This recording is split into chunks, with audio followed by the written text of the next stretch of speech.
السلام علیکم ورحمۃ اللہ وبرکاتہ۔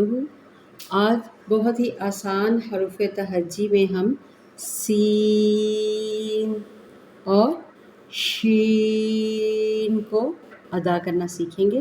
بہت آسان ہے، یہ تو چھوٹے بچے بھی ادا کرتے ہیں، ویسے ہمارے اردو میں بھی ہیں، تو اس وجہ سے زیادہ آسانی سے پڑھے جاتے ہیں۔ سین، سین، جیسے کہ آپ جانتے ہیں کہ زبان جو ہے بڑی نرمی کے ساتھ اس کو ادا کر لیتی ہے، تو سیٹی کی آواز کے ساتھ سین۔ اور اگلا لفظ جو منہ بھر کر ادا کیا جاتا ہے وہ ہے شین، شین۔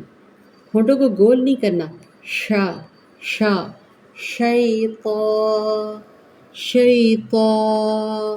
مطلب یہ زبان آپ دیکھیے گا، اپنی محسوس کریں کہ زبان جو ہے وہ درمیان میں ہو اور اس کے اوپر تالو ہوتا ہے، جیسے کہ اس طرح سے یہ بنا ہوا ہے، اوپر تالو ہو زبان کے اوپر، تو منہ بھر کر ادا کیا جاتا ہے شین، شین۔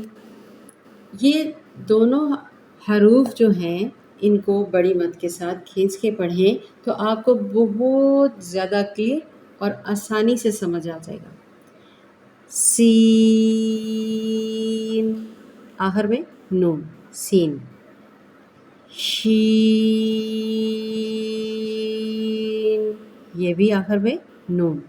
سین شین یہ بھی کہنا جائز ہے، لیکن بات ہے کہ جب ہم مخرج سیکھنا ہوتا ہے تو اس کے اوپر آپ نے جزم لگا کے اس کو چیک کرنا ہوتا ہے کہ یہ نکل کہاں سے رہا ہے۔